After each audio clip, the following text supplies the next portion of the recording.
welcome to Fresh Paced Comics, the comic book podcast. Our lifelong comic book reader guides us through the world of comics for the first time. My name is Joey Morgan, the aforementioned lifelong reader. With me, as always, is Jacob Licklider, the aforementioned newbie. Welcome to year 3 of Fresh Paced Comics, where we are here. This is it. This is year 3, and to kick off year 3 with us, we are continuing our reading of the Uncanny X-Men by Christopher Claremont, and to continue this sort of mini block and within our larger Marvel block of episodes, we have our returning guest Andrew. Previously on X-Men. The amount of fucking times.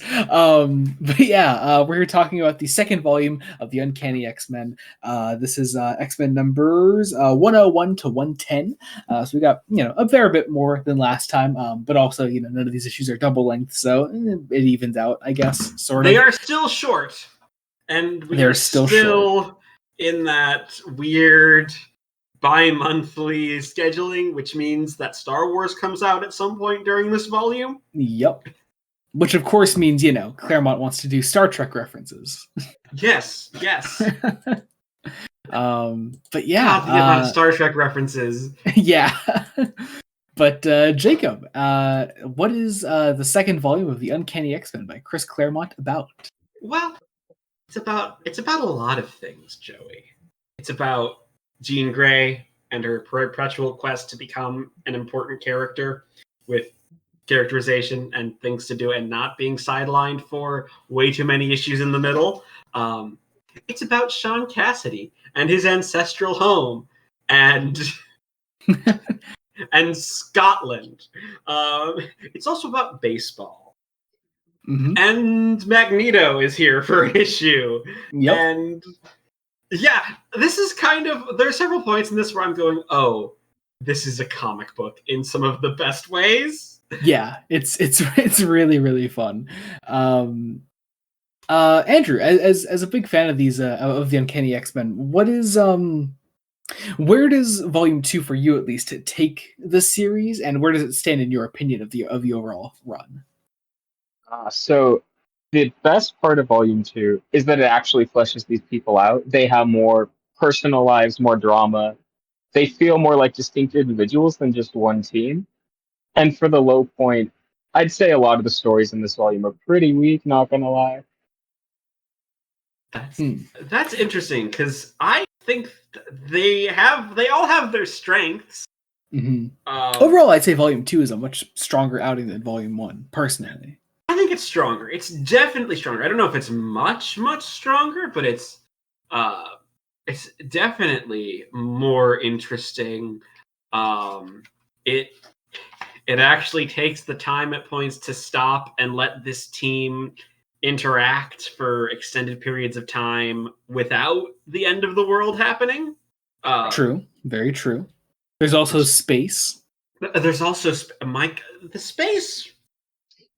the space kind of comes out of nowhere and hits you like a brick. Yeah. I mean, we had some space at the end of Volume 1, but like not space like this. Like this is full on sci-fi. Yeah, like the end of Volume 1 was like Earth space. Yeah. This is sci-fi. Chris Claremont clearly loves Star Trek, so the man's going to parody Star Trek. Yeah. And yeah, that's like Volume 2 is a little all over the place, but I think I kind of appreciate it more for that, and that it's really settling into what it wants to do. I think it also helps. It also helps that this is the last full volume that was released bi-monthly. I checked because I'm again reading from the Omni, and the Omni I think basically has the first 4 volumes of the Masterworks. Yeah, I think so. As a bound up, it goes to issue 131, and like. Thank goodness after this volume we have basically one more bi-monthly issue and then we're down to an actual monthly book because Claremont's gotten a better sense of pacing the bi-monthly issues, but they're still bi-monthly issues. Yeah, and they deserve more. The bi-monthly issues just work against you no matter what. It's really hard to work around, but. Yeah. Should we get into some other questions? Oh, sorry. Yeah. Also, is this our first? I think this is our first book with art by one John Byrne. Yeah. Who's an artist I think you're only slash writer as well. But I think you're only really familiar with by reputation. Reputation that he rebooted Superman post-Crisis, and that has, shall we say, a variety of opinions on that run. Yeah. I am not going to say that it's good or bad because I have not read it. But I know there are some wavering opinions, let's say, on it. Yes. But yeah, let's get into some Twitter questions. Let's see. Our first one comes from Kian at Kian the Quark.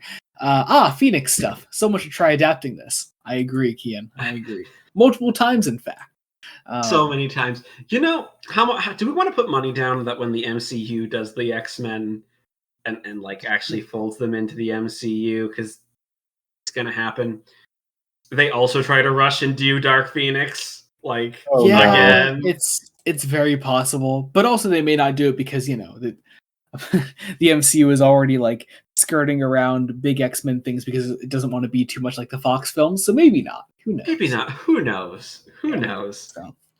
Anyway, our next question comes from Jamie at Jamie_season7 says Chris Claremont should add more dialogue to his scripts. Here's the thing. I mean, I can't tell if you're joking or not, Jamie. I mean, obviously you're joking. But about what is the question? I don't know. I don't think the dialogue's that bad to begin with. So it isn't. I mean, it's more than your average comic nowadays, certainly. Mm-hmm. And there's occasionally some thought balloons that are pretty unnecessary. You don't need them.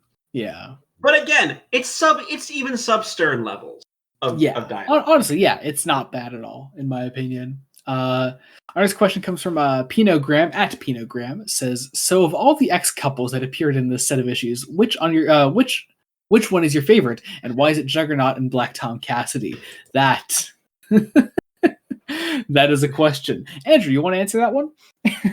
Yeah, they're just hashtag couple goals, Absolutely. They just got each other's back. Yeah, one of them's a bitch, the other's a Roger Delgado impersonator. Absolutely, yeah. Our second one for the X-Men. Yeah. And we'll meet our third one later this volume. Yeah. Anyway, our last set of questions come from Mason at the GD256. 1, why does she look so mad, and what did you say to her?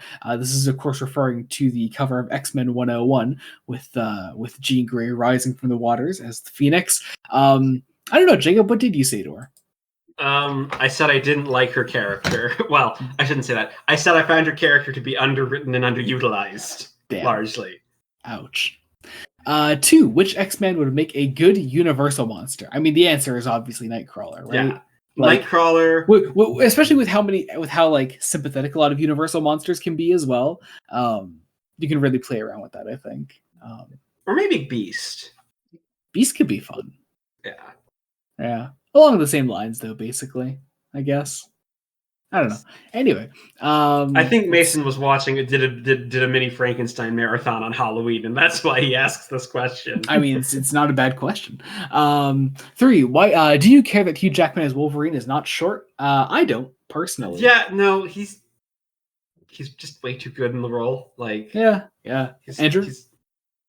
It kind of takes away the scrappy vibe, but Hugh Jackman really makes it his own. He's not trying to copy the comics, so I think it works. Yeah, I agree. I just wish they put him in yellow spandex sooner than Deadpool 3. And then Mason's last question and our final question for our non-spoiler section. 4, most surprising element of the story that you enjoyed. Oh, the soap opera antics, like there is a scene. I want to say it's in issue 108, 109. Of Scott Summers being Scott Summers, and Nightcrawler's just also there, and it's one of the most interesting. I think I know which one you're talking about. Yeah, because there's this rule in writing soap operas is that to make a good character, is you have them make a friend, tell a joke, make a plot point happen. And I think that can actually apply quite well to comic writing as well. And this is a volume that does that a lot. Yeah.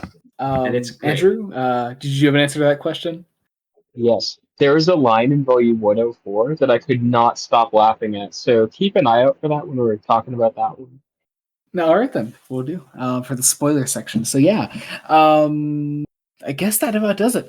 Pretty short non-spoiler section, but I guess not really complaining. More time to get into spoilers and talk the full story. So yeah, I guess anything else to bring up before we get into our full spoiler discussion? This is the end of our X-Men coverage for now. Obviously. So. Yes, of course. Be sure to stick around to the end of the episode to see what we're covering next time on our Marvel block. We're doing another 2-episode block of the start of the run, so that'll be fun. And yeah, check if you wanted to find out what that is. Skip to the end of the episode and skip past our spoiler stuff. Or check the description of this episode because I'm sure those books will be down there. That'll be down there as well. So yeah, check all that out. And I think that about does it. Let's get into our spoiler section. This is a full spoiler warning. We're covering all 10 issues of this comic. So let's get right into it with X-Men number 101. In the mutant heroes' hour of maximum peril, enter the Phoenix. So pretty big deal, isn't it? I wasn't expecting the Phoenix saga to start this soon. Oh wait, Jacob, before we get into this, actually, I have to ask: did you read the Stan Lee intro for Volume 2? Yes, I did. It's fucking insane. It is. So because I don't think. Oh no, you did actually. Yeah. That's just like that. So now that you've read like that and like the first two like Spider-Man introductions that he did as well, like that's just a Stan Lee introduction. Like I've read a lot of those in the Masterworks collections. They all sound the same, and I love it. Yeah, it's so clear that Stan has not read this book. Yep. Stanley. He's a showman through and through, but he's like, okay. He does not care about your book, but god damn it, he will sell your book. Yeah. He says, it's actually the very first story in the book, the one that so powerfully presents the birth of Phoenix. Sure. Yeah, definitely powerful. Yeah. As we're about to see, it takes up a grand total of 4 or 5 pages, maybe. Yeah. That's about it. Which actually is a perfect segue now that we're actually getting into X-Men 101. I mean, an amazing cover, guys. Such a good cover. The composition. Cockrum just I don't know what he was on that day when he made this cover, but goddamn, it's so good. It's very good. Yeah, we launch into a beautiful recap of the end of X-Men 100. We also have a new editor by this point. Yes, we've lost Marv Wolfman, but we do get Archie fucking Goodwin, which is awesome. Who is an editor that I am familiar with. Yeah. Has his roots all the way back in the first episode of this podcast. Yeah. Renowned creator of The Long Halloween, according to Jeff Loeb. Yeah. And I also want to call out, on this issue specifically, the colorist. B. Wilford, who... my God, this preview page. It is great. It's so good. Yeah. It's, we get the prologue, which is basically just here's what happened last issue for those coming in late, because this is a bi-monthly book. And Claremont clearly realizes that by this point. But it's hey, Jean Grey is dying. That's another one of those things that that Claremont just really had going against him, is that it's not only a bi-monthly book, but it's a short amount of pages, and because it's a bi-monthly book, he has to constantly remind the readers what happened. So he's already wasting pages. He has to waste pages in his already short runtime that he's getting. Yeah. Damn shame. But I mean, hey, it's still a great recap. I'm not going to complain, I guess. Yeah. But yeah, we get into this. The plane crashes. The ship crashes. As our X-Men recover, we get an image that could be a cover, because again, Cockrum is just on some fucking drugs this time. He is the Phoenix rises from the water, as we see on the cover. As immediately after rising, she falls once again into the water, unconscious. Into the water, and hi, Jean. That is literally all that you're going to get of Jean Grey for this issue, pretty much. Which is. Yeah. Can we talk about how that's kind of part of me blames Stan Lee for way back in the 60s creating character whose defining character trait is just girl. Like, Yeah, he did that a lot. like I mean, clearly Claremont is taking steps to help that. But I don't know yeah, what possessed him to just create this new version of the character and then just take her out of the story entirely. and it's not that they don't like explain like what is like we're setting up the mystery of like, oh, what does it mean to be Phoenix? What does that mean? What is the Phoenix? And like that's a fine mystery. We don't actually. We take a while before we actually like play up that as a mystery. Like she gets a cool new outfit. I like the Phoenix design. Yeah, great. It's a very good costume. Wouldn't it look cooler in red? No, because she's not evil yet. Wouldn't it look cooler in red? No, because she's not evil yet. Jacob, that is Jean Grey's only purpose, is to become evil. I've watched enough X-Men movies. I know this. You know this. Come on. I don't like that purpose. Mainly because I was spoiled with the original 2000 X-Men film and Jean Grey having an amazing introduction scene where she has agency, which she then loses for like the rest of that film. And it seems to be... Jean Grey is a character I really want to like, and I want to see somebody do something with her. Well, you're on the way by reading this. We're on the way. We're on the way. We're on the way. Yeah, but like she is put into the hospital. Mm-hmm. Also, it's like, and there she will stay for way too long. But we do get some nice things in between. First, the team has to crawl out of the river, and Nightcrawler has to put back on his image inducer, and we get this. It turns out they have found their way to Kennedy Airport. Makes sense. Where else are you gonna crash land? Where the Daily Bugle is reporting the JFK mystery deepens. And we flash forward to one Wolverine buying flowers. And it's just you feel bad for the guy. He buys flowers. He goes to see Jean, hoping that she'll be alone and he can spend some time with her. But of course, all of their teammates are there already looking after Jean, and it makes him sad. And he throws away the flowers. And the drama's there. It's so good. Yeah, I love that moment. It's this tiny little background moment. It is, yeah. Because throwing it with flowers isn't the center of that panel, but it's nice. It's a nice little moment. Yeah. It also the way that it's drawn and colored, it almost looks like he throws them into a fire. To burn them. Yeah. Because Wolverine, dramatic bitch. The man's a dramatic bitch. He's literally. I love how dramatic the narration is there too. Life and death, it's all the same to you, as meaningless, as casually disposed of, as a bunch of flowers. It's such a good bit. I love that. Yeah. We also get a thing of Xavier's having these cursed dreams, which is gonna sort of come to fruition in a way that doesn't actually make a whole lot of sense. Claremont doesn't actually explain himself quite a bit for this volume. Well, yeah. I mean, this is meant to be setting up the Lilandra stuff coming up, but that's about it. That's about it. Yeah. We see Scott being an edgy boy because what else is he gonna do? We then get an update from our doctor and Corbeau and McKay, who come in and say that hey, Jean's gonna be fine, but she's still gonna be out for a while. So there's that. In the terms of this as a soap opera, the actress playing Jean Grey sadly had a scheduled vacation in the very busy shooting schedule of the daily soap opera, and so she needs a couple of weeks off. Yeah, because that's what this totally is. Like, oh yeah. Like, it's hilarious. Also, like the team celebrating is ridiculous in the best way. Yeah, because you have Nightcrawler who's drawn like Errol Flynn.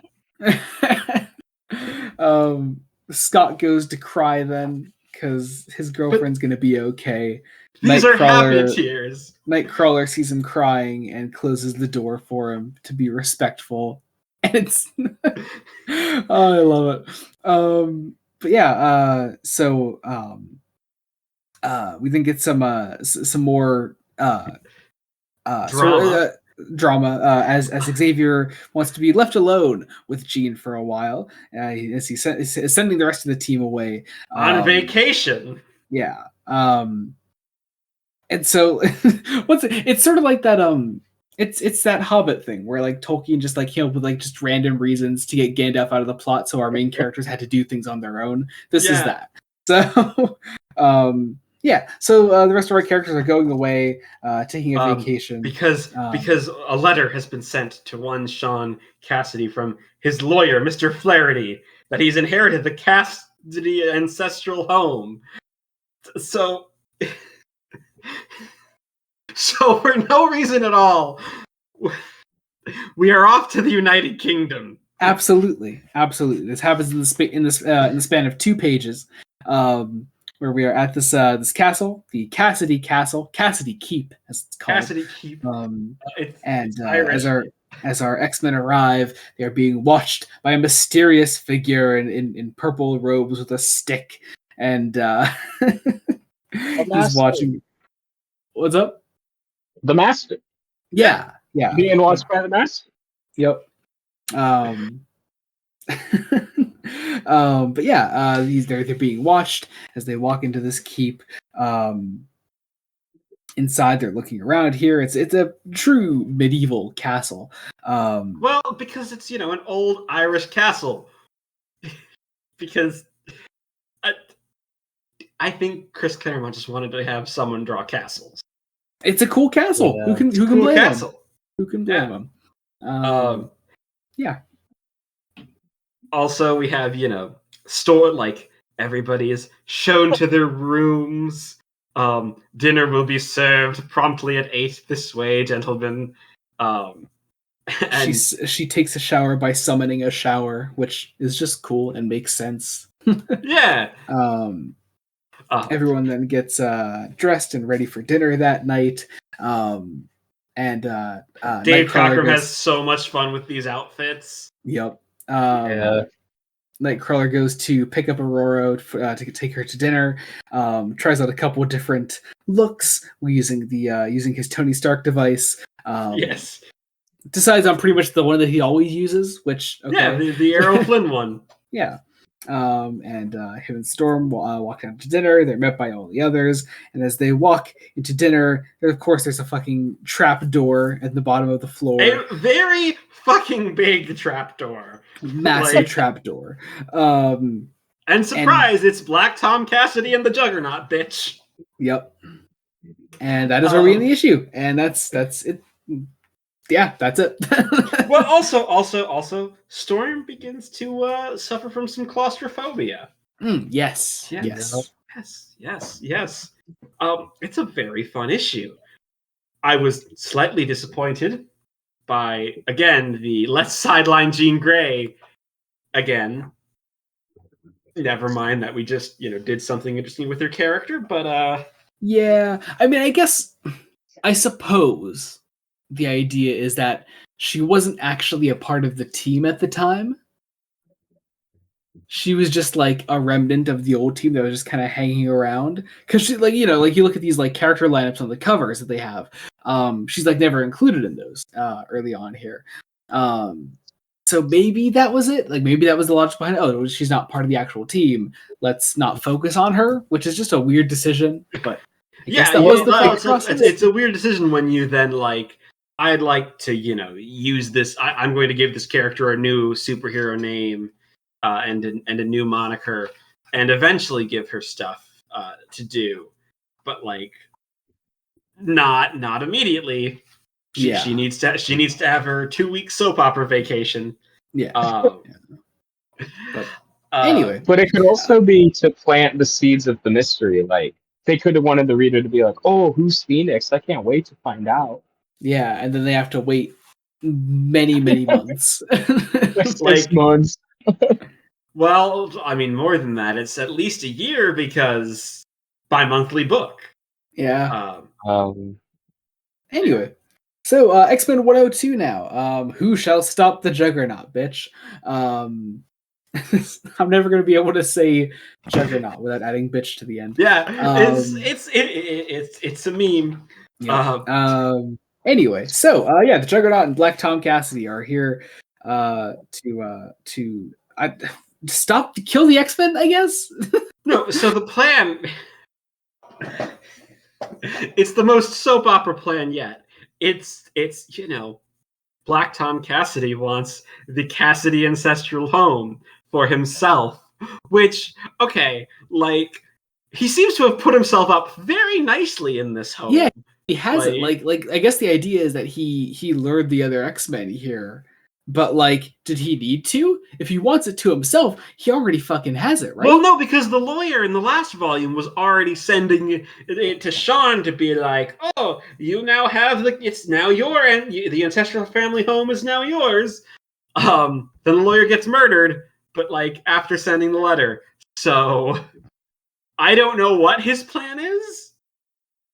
Well, then also like the idea is that he's here to help the Juggernaut as well, because the Juggernaut, if they capture the X-Men and they hold them hostage, then the Juggernaut can get his half brother Charles Xavier involved because he wants revenge on him.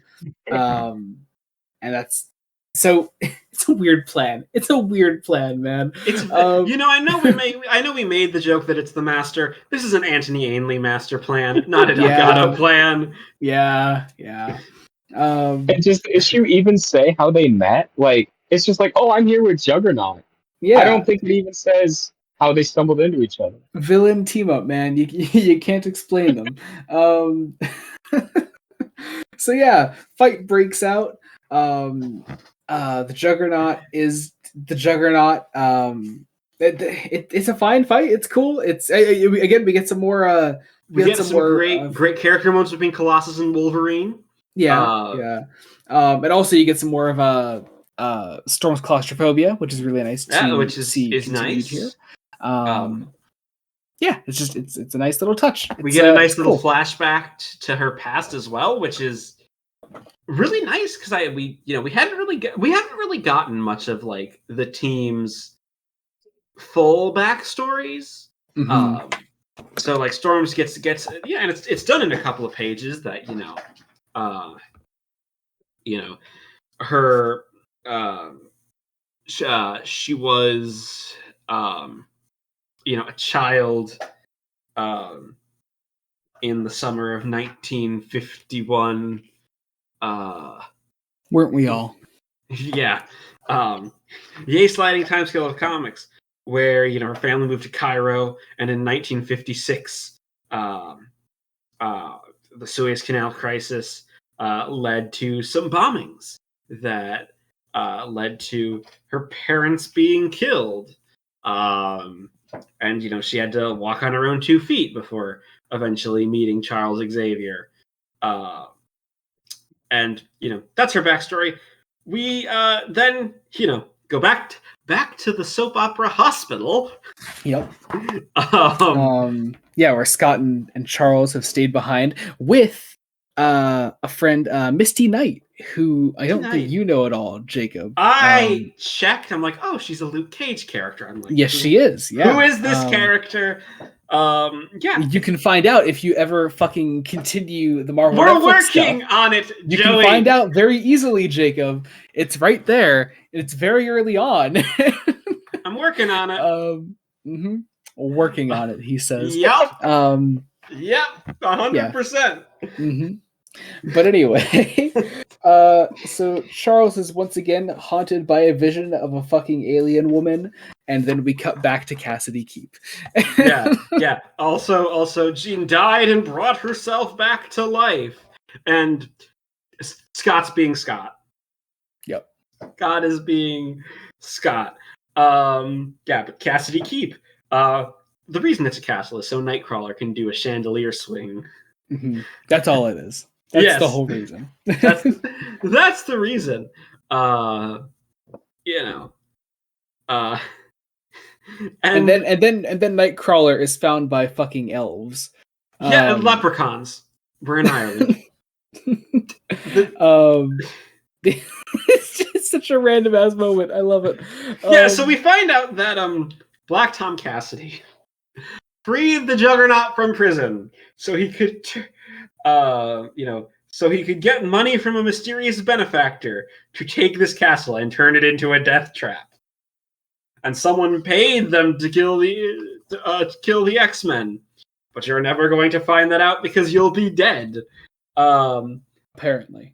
And Colossus is kind of actually about as strong as the Juggernaut, it seems.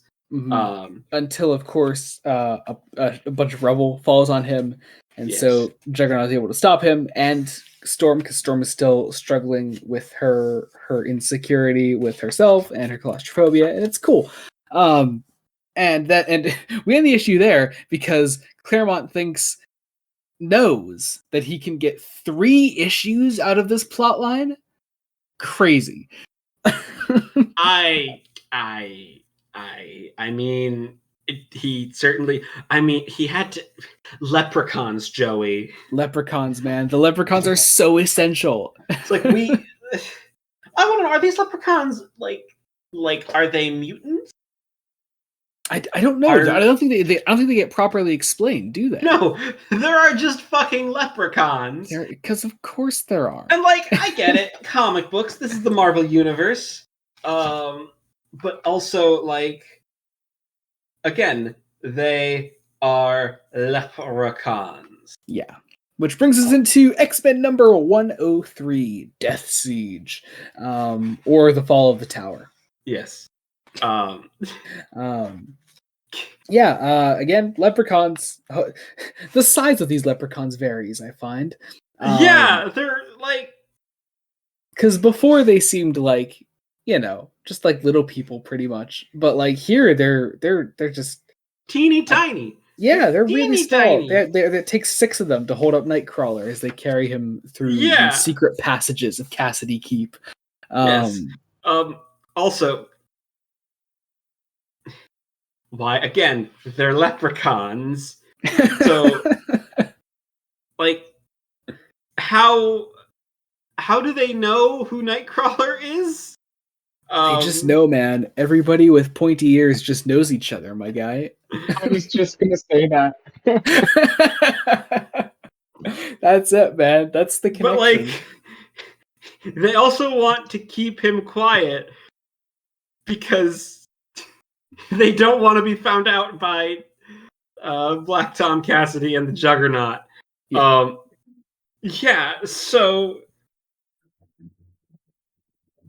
they also so the leprechauns have families. Mm-hmm. And the families are being held by Black Tom Cassidy and the Juggernaut. And okay, I thought going into this we wouldn't have a ridiculous style, almost Stan Lee style plot. But that's what we're doing, right? Yeah, absolutely. But it seems more dignified because it's Claremont, but it's not. And then, oh man, my favorite part of this is when Nightcrawler then becomes Charles Xavier and decides to just fuck with the Juggernaut by being Charles Xavier, except with ninja abilities, pretty much.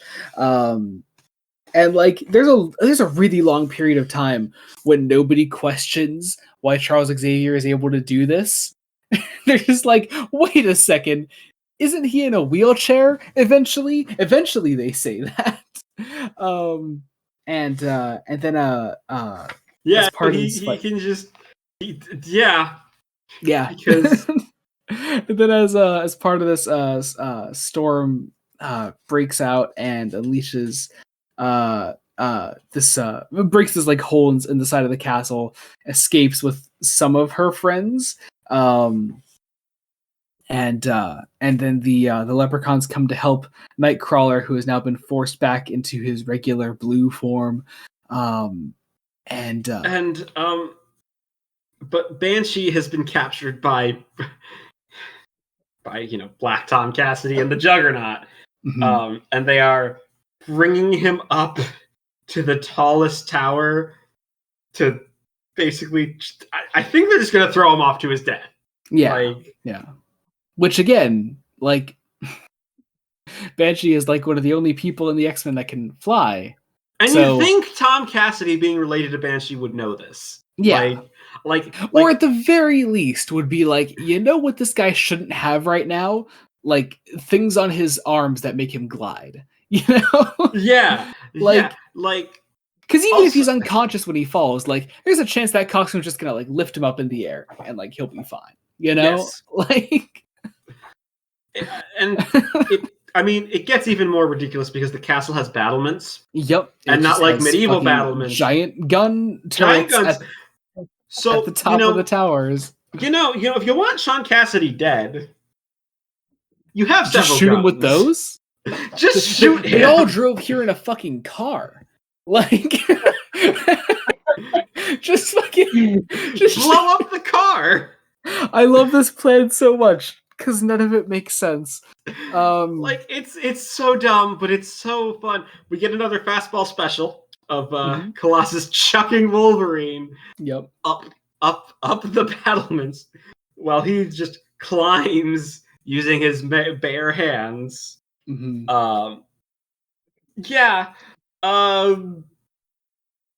A storm happens. The leprechauns are back. Yep. Also, well, of course, the leprechauns are going to be part of the final battle. No. One of the leprechauns, for some reason, never gets explained. Knows that Wolverine is called Logan. Yeah, that's. My note was weird. Like, why the fuck does a leprechaun? Why is it a leprechaun? I think it's exposition. What was that, Andrew? Oh, I'm sorry. I was just saying, I think it's exposition because we've never seen his name before.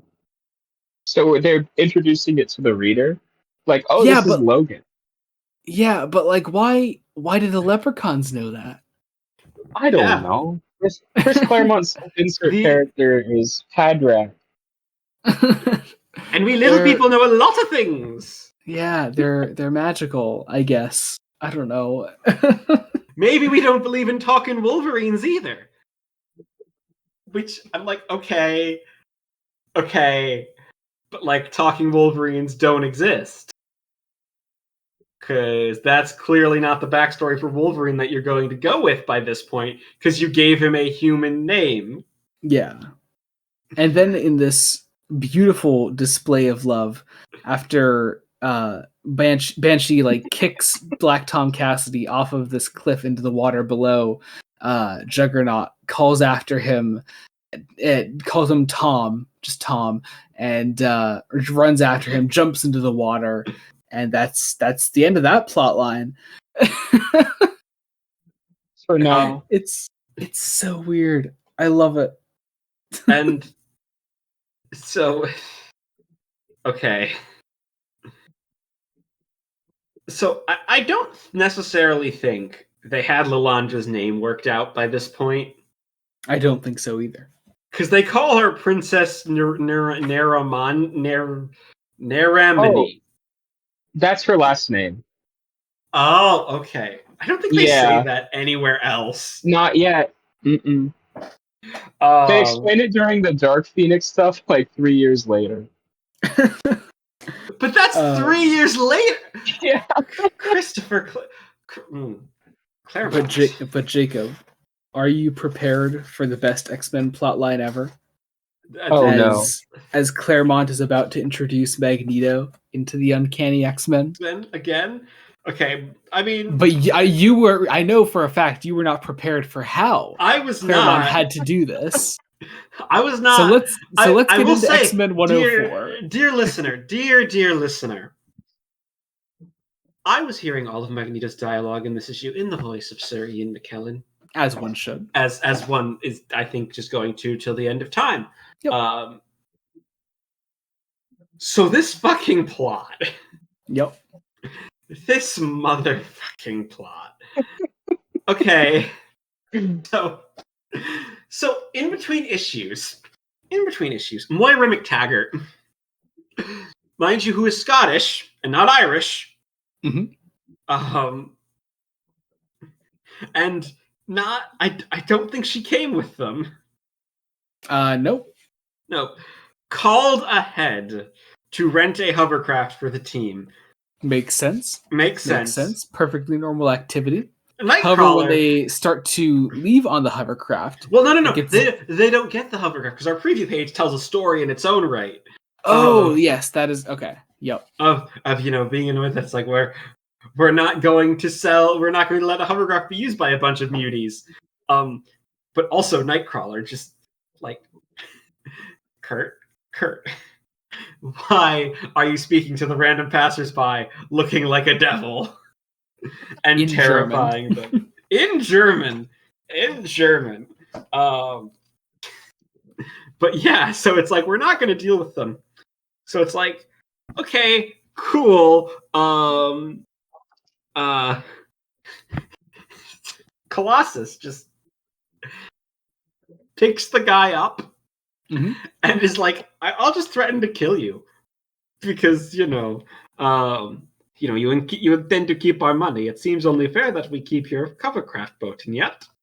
And it's like, well, shit. So they get on the hovercraft. And then it gets destroyed. And then it blows the fuck up. Yep. Normal things.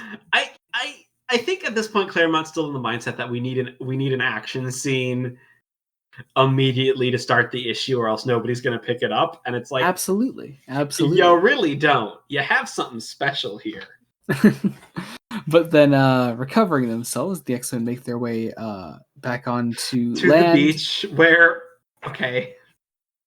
Moira McTaggart has an evil mountaintop laboratory lair, like that she just works for. Yep.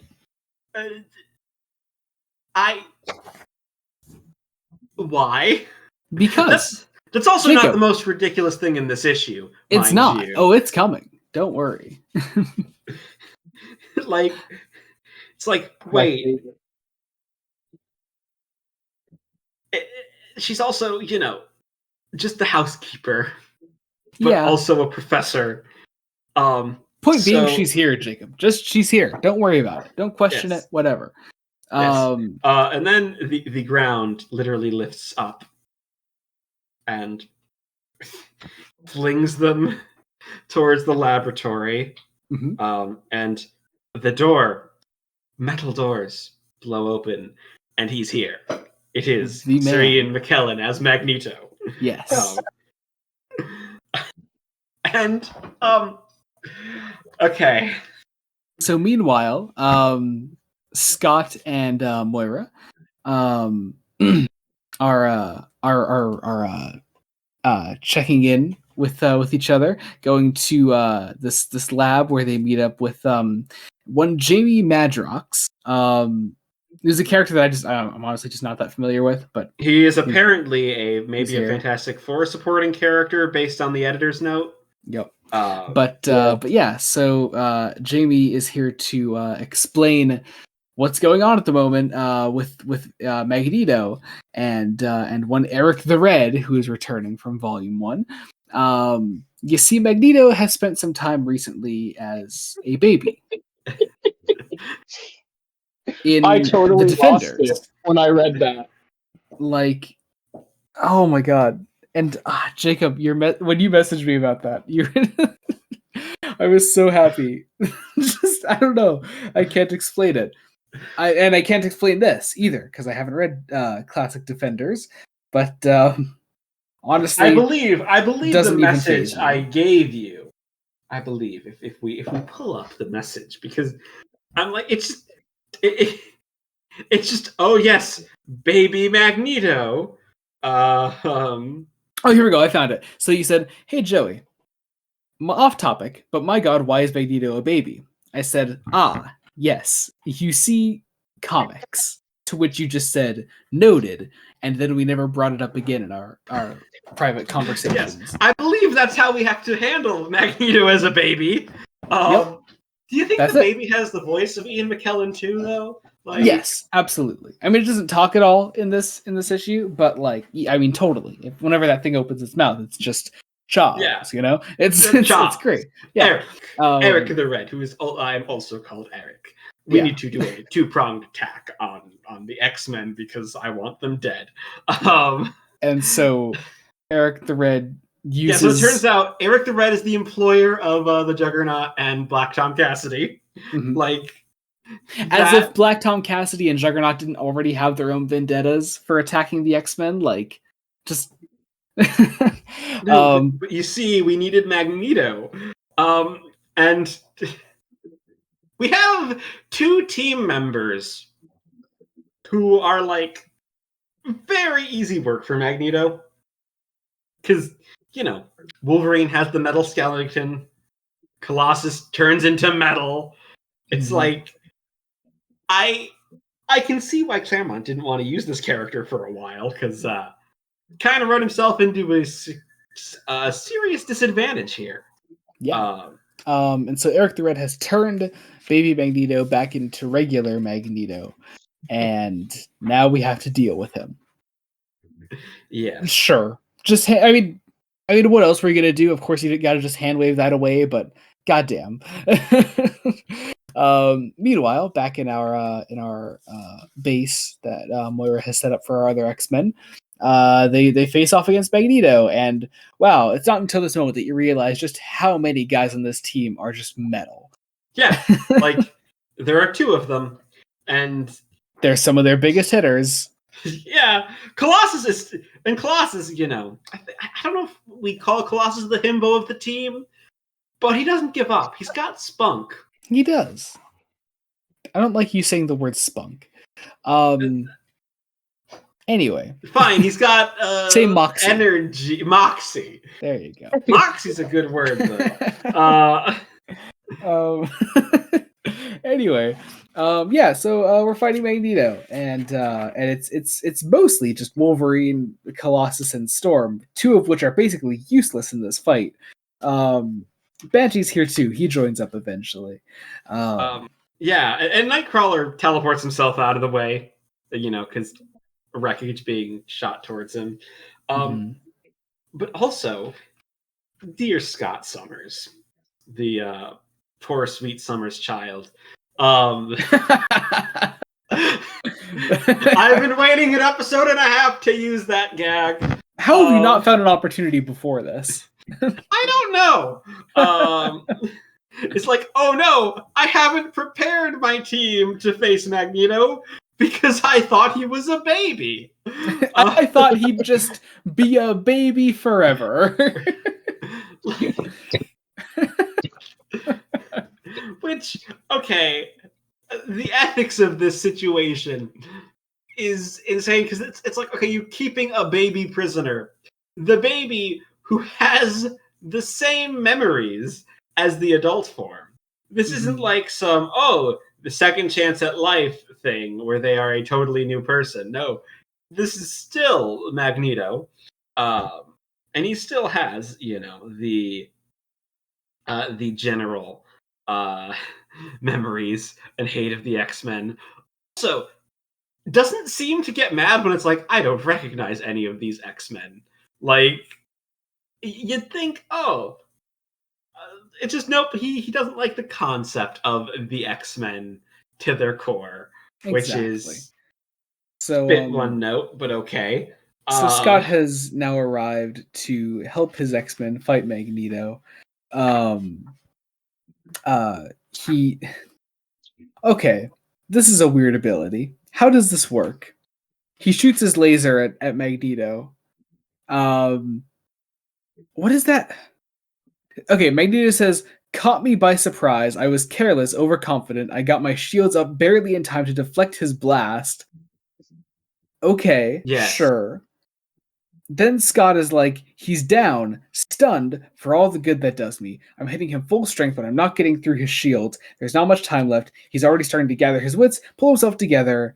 And with Eric the Red involved, I have a hunch there's more at stake here than just the X-Men versus Magneto. So his laser does nothing against Magneto, but then he has enough time to go over and help all his teammates. But Magneto's fine, right? Magneto is stunned, I guess. How is he stunned if he has his shield up? What? I don't think Claremont thought through what he was writing. I don't know. But yeah, then Magneto is like, well, all the X-Men have escaped now. I am clearly triumphant. I've won. And that's where we leave Magneto for this entire collection. We never see him Yes. again. And then we set up some space shit. Well, And- no, before that, we set up a hit tease of a Mutant X, Yep. which I believe that's a tease for something that probably won't be relevant until much, much, much later. Like 2 years later, yeah. Yeah. So Chris is just like, ooh, let's do all of the teases. Let's create a bunch of plot lines. I'm definitely going to be on this book for 16 years. Which, I mean, hey, is great and ambitious and shows that he had things he wanted to do with this. Yes. What luck that it was successful. Yes. So yeah, we set up some space shit, and with that a is where we end the issue. with the command deck of a Star Jammer. We also set up that Jean Grey's parents have come to visit. And Eric the Red, Havoc and Polaris are watching this transpire, and that is where we end that issue, moving us into X-Men number 105. Here we go. Here we go. Phoenix is on the cover again, finally, which is nice. Yeah, it's almost like we're doing a saga with the character, or supposed to be. Don't say saga, Jacob. You'll attract them. Don't worry. Don't do it. Don't do it. Fox is ready to have you sign a contract. Don't do it. Anyway, so yeah, we get into Phoenix Unleashed, which this is like a time jump, right? I mean, I maybe, because it has to be, right? Because I mean, it's the natural eventual conclusion to where 104 ended, but also we didn't see us get to this point. All the other X-Men arriving and now fighting Eric the Red. It's a weird moment. Yeah, also, especially because Eric the Red now has a teammate in the form of one Fire Lord. Fire Lord, who looks like a discount Firestorm. Yep. With a spear. With a spear. And this is Galactus's former herald. Again, why the hell are there so many Fantastic Four references in the books that we're covering, Joey? It will never end, Jacob. They're here, they're there, they're everywhere. In fact, I'm currently reading our next book. They make an appearance in the next book as well. You cannot escape them, Jacob. The last two books of the big Marvel block needs to be Fantastic Four. I know they're not, because I don't think you've read much Fantastic Four. But I'm reading current Fantastic Four. Current Fantastic Four is awesome. Yeah, I mean, I'm sure there's some awesome Fantastic Four stuff. They're Marvel's first family. They're kind of which the reason is why Marvel... they show up everywhere.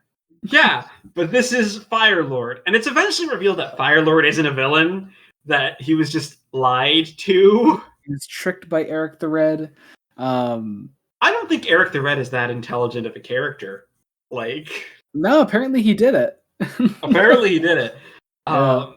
Yeah. Also, mind you, this is supposed to be the same day or so that Jean's parents have come to visit. Yeah, it's a really weird series of events. I feel like we're missing a lot of context for this issue. Yeah. It's like Claremont thought he wrote a whole issue between 104 and 105. And then he didn't. Yep. But here we are. Yeah. So it's a lot of our action. flashback. We get our flashback showing that Eric the Red tricked Fire Lord. And all the while that's right. So in this flashback, I guess, Fire Lord also fought Havoc and Polaris. Yes. Because I don't know, because Havoc and Polaris were teased at the end of last issue. Yeah. Oh man, something really got lost in the editorial here. Yeah. Maybe Claremont ran out of time. Maybe? A lot of time, I guess. Yeah. 2 issues worth. Yeah, seriously, damn. I mean, I think the idea is maybe Eric the Red is trying to use these two as bait to get Firelord on his side for some reason. I guess. Never mind that. Star Trek parody time. Star Trek time. Star Trek time. Star Trek time. And because Ship's log, my Imperial date God, 2131.6. We have followed Princess Lalandra Neramani across the face of the known and unknown universe, and now, when she is within sight of her goal, we have caught up with her. Her scout ship has been pushed beyond endurance, yet still she eludes our photon torpedoes, which isn't surprising. For until she led the Great Rebellion, Lalandra was Grand Admiral of the Imperial Fleet, and I was her proudest captain, which is why the Emperor, her brother, sent my ship to destroy her. What a fucking Captain Kirk monologue that is. So much so, they also then, use the planet classification system from Star Trek, the Class M world, Captain. Also, the design of this it's just the Enterprise bridge. It's the Enterprise bridge. Yep. And this is I think still, are we still in 76? I believe so. No, we might be in 77 by now. We're in 77. Yeah, we are in June 77. So Star Wars has just come out. I don't think Claremont would have in the writing process, I guess. Yeah, I don't think this is just 100% Star Trek. Yeah. There is no Star Wars. Oddly enough, with all the space stuff, there's no Star Wars influence. No. Surprisingly. But there is a bunch of Star Trek influence. There's a character called Mr. Slar. Mm-hmm. There's literally, for Lalandra to escape, they literally have the beaming room, and they beam her down. And they call out, it looks like that Star Trek's transporter effect. Right. Then Claremont has the balls to fucking lampshade it. What a guy. Yeah, so okay, this is also not in the Xavier School for the Gifted Youngsters. This is just an apartment that Jean and Misty are sharing in New York's Greenwich Village. I'm sorry. This is a comic book, because even in the 70s, they cannot afford this apartment. No. They cannot afford an apartment this big and this cozy. Also, it's fascinating because Lalandra shows up with the Star Trek effect, and Xavier's like, no, I'm coming to face with the figure from my nightmares. And then immediately it turns into sexual tension between Charles and this alien. So Claremont seems to do this thing where he wants to introduce a powerful female character by then making them immediately pass out into the arms of a male character. Makes sense. That. It's happened twice now in this volume. Yeah. First with Jean, now technically with Lalandra. And it sometimes happens with Storm, which is kind of a shame. Who knows? Comics from the 70s may have aged poorly, even if they're still pretty good. But yeah, so Firelord blows up the flat. It's just gone. It's just gone. And my brain is like, oh my god, how are they going to afford any of these repairs? And then Misty being powerless has a gun. Yep, just fucking pulls out a gun. Fucking legend material. Jean, the Phoenix is then unleashed. There is a fight between the Phoenix and the Fire Lord. And this is where we finally get some vague Phoenix characterization. Which I think is supposed to at least be partially Jean characterization, like some of the clips. But Jacob, there's no time. There's a Chris Claremont and Dave Cockrum cameo. Oh, yes. I love this cameo. I love that all the times we've covered these on the podcast, it's always the idea that the writer is the most annoying person in between the two of them. Yeah, I mean... Between the George Perez, Marv Wolfman one, and then Stan Lee and Steve Ditko. Yeah, it's just a really funny moment. I like that. And yeah, well, because it's Chris who's like, anyway, Dave, he hits the ground with his incredible sound effect, and then we get the incredible sound effect. Yo. And Dave, aren't you listening? Chris, do us all a favor, shut up and run. It's such a good bit. I love that. But yeah, fight continues between Phoenix and Firelord. He has star bolts because he was Galactus's herald. Yep. And his is the power cosmic. I kind of, am slightly curious more about Jack Kirby's run on Fantastic Four because of this. Because this feels like Jack Kirby bullshit. Yep. Even though Kirby had nothing to do with it. Also, so Jean's parents don't know that she's a mutant. Like, so you just see them in the background of this panel, pointing. They're like, John, is that our daughter? at the fighting. Well, Lalandra translates because telepathy. Misty is training a gun on Eric the Red. Misty's probably like surprise badass character, which is Misty always Knight fun to have. Misty Knight is fucking awesome. You have no idea. Yeah, she's great. Yeah, the other X-Men arrive to help Phoenix in this fight, but she's also the Phoenix, so she needs no fucking help. And then as Eric the Red comes in and steals Lilandra, it goes through this portal and Stargate. Sorry, Stargate. And as it closes up, the rest of the X-Men are the rest of the team are like, you know what, let's fucking go. Let's go after them. So Phoenix reopens the Stargate and they all go through it, including her, leaving behind Xavier, Jean's parents, Misty, and Firelord, who's really, really pissed off. And that's the end of that issue. Yeah.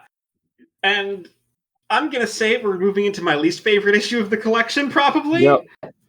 Really? Yeah. Yeah. Because it feels like a retread of issue 100, kind of. Yeah. We just do that all over again. Yeah. Well, because it's like this issue 106 is all a dream, basically. It's all in Xavier's head, which, like, cool. I'm happy to get Professor X characterization. But guys, but also via basically a dream sequence, sort of. Yeah, a dream sequence. Also, like, okay.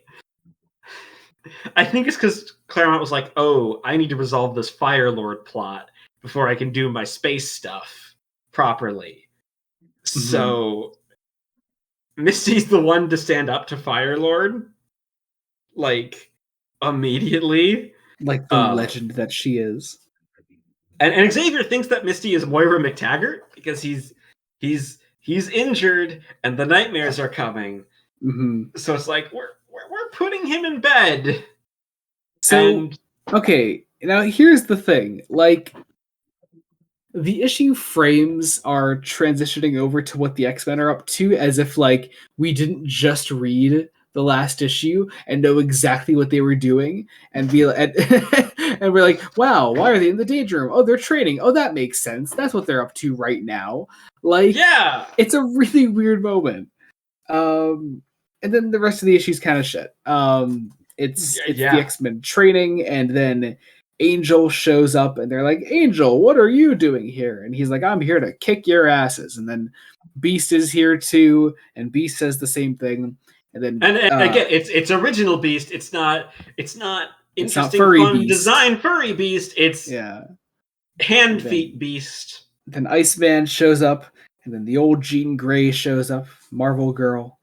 And then there's a fight, and we just do X-Men 100 again, pretty much. Like, I don't think Cockrum reused his art. I mean, it's still Cockrum on this, right? No, yeah, it's still Cockrum. It's still Cockrum. But yeah, it's I don't get it. And there's an assistant plotter from Bill Mantlo for this issue. I think Claremont might have just gotten busy, and was like, "Shit, I need an issue. I need an issue." What else was Claremont doing at the time, though? Maybe he had a day job. Maybe. I don't know. What's up? He used to be a novelist, I believe. Oh, so okay. maybe he was still writing books when he was doing this. I don't know. Huh? Maybe it's and also that's the reason why I kind of wish that Claremont did the introduction to this Masterworks rather than Stan Lee, because I want some insight into these issues. Yeah. Because I'm curious, when does Claremont start consistently doing them? Is it that I'm not entirely sure about. I know they jump around a fair bit, more than the Stan Lee ones, because Stan Lee can knock out an introduction in 5 minutes. Yeah, because Lee does the introduction then for Volume 3. Flipping ahead, if I can find the Volume 4 one, or I'll check the table of contents. It looks like Claremont at least does one on Volume 4. Yeah, I think so. Yeah. The issue has you can argue it has some strong characterization, except it doesn't. These aren't the characters. These aren't our characters. This is just an Xavier nightmare. Yeah. And also, he becomes green and wears a cape at one point. Well, that's because he's evil. He's Have evil. You not There's an evil seen... Xavier. It's not that he's evil. It's an evil side of himself that he suppresses. Well, that's why he's green and he wears a cape, because and he's able to walk. Yeah, that's it. He and so he comes out and tries to fight. He also in one panel looks kind of like an Asian stereotype, just a little bit. Yeah, a little bit. Which is a weird choice, but okay. Yeah. This is. And that's pretty much where the issue ends, because Xavier is left behind after his massive nightmare, kind of wow, also, that was fucking weird, right? Our last panel also places his nightmare at he's sitting in front of the closed Stargate. Yeah. So and nobody else is around him. I'm I guess. Excuse me. I get it, Mr. and Mrs. Gray. You just realized your daughter is not a 100 is a mutant and has this thing called the Phoenix. And Misty, I know you're busy, trying to not die because of Firelord, but did no one think to move the man a little bit? Guys, he'll be fine. Guys, but yeah, he's fine. X-Men 107. Here we go. X-Men my favorite in the bunch. Space. In space. God, I love the first page of this issue so much. It's such a great page. I love the cover. The cover is awesome too, but I think I love the first page even more. Yeah, I mean, 2 very good crowd shots. And also yet another Star Trek reference, because this story is titled "Where No X-Man Has Gone Before." Okay. I think the next 3 issues or so, or the next 2. This and the entire saga is a giant Star Trek reference, is what I'm trying to get at. Yeah. But yeah, again, we skip an issue for some reason to this point because we need to go to space. Also, my God, the amount of aliens are it's a fun idea, but also I feel like I missed a fair bit of context. Yeah, going into this, it's they come across this group of aliens that are here. Yep, they are part of this empire. This empire, which I don't remember if they give the empire a name. Shi'ar. Thank you. It's the Shi'ar Empire. Which so I was reading it as if it was the Federation but evil, the Federation, evil Federation from Star Trek, because almost immediately we have to have some action. And Claremont's got to sell the issue, even though people were already regularly reading this, I believe. Yeah, I mean, that's why they started doing original stories again in the first place. Yeah. But anyway, also, as they're coming up against this sort of evil federation of aliens, a lot of this issue is just a big fight. There's some nice little character moments, but I don't think they stand out quite enough for my liking. Yeah. It's a bit of a problem. Also, how long has Eric the Red been friends with the Evil Federation? I don't know. That they're just protecting him as he holds Lilandra Yeah. hostage? Also, one of the characters' names is Goblin. Like, I think the problem here is that a lot of the Federation, like the Evil Federation or Galactic Empire Evil Federation thing, doesn't get enough time for characterization on their own. Like, they really don't. Andrew, did I hear you say that this is your favorite issue of the collection?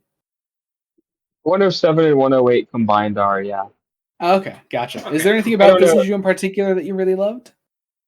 Yeah, so I didn't love the fighting in the beginning because it's like a bunch of nothing. But as it goes on, I really like the alien setting. I like the X-Men in the alien setting, and I love the Starjammers.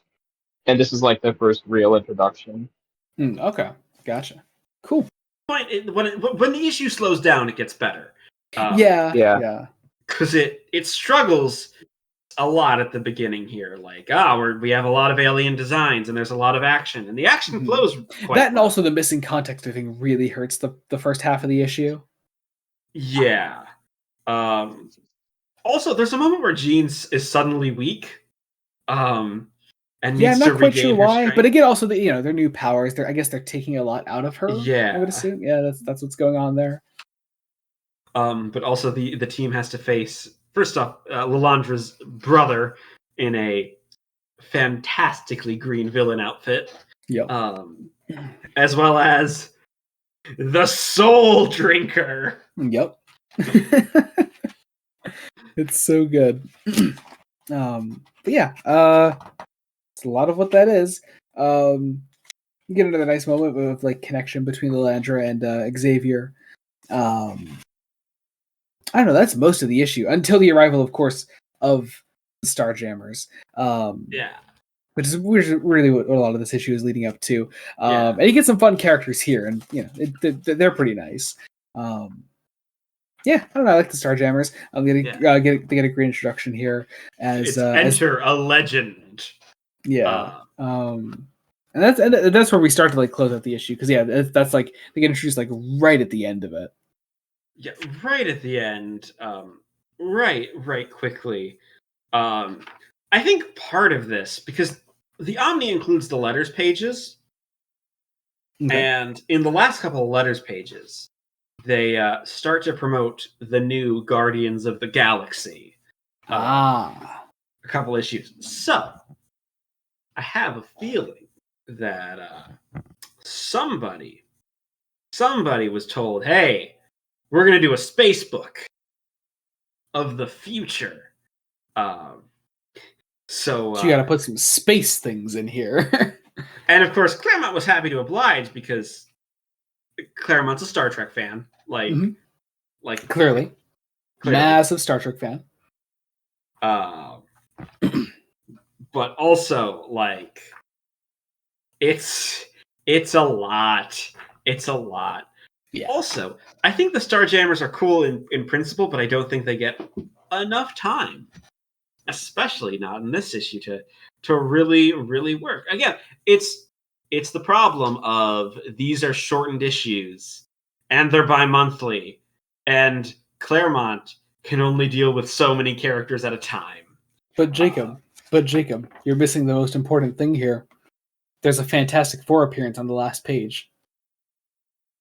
Yeah, right. Because you cannot escape them. Well, we have to. Okay, so we have to talk about this goddamn crystal, right?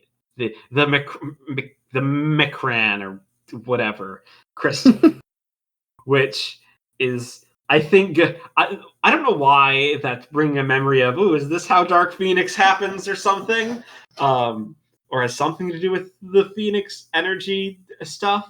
I don't know. It's been a while since I've really seen any adaptation of the Phoenix Saga. Well, I'll say that none of the... Well, I know, okay. The original X-Men trilogy version has like nothing to do with space. So, yes. No on that front.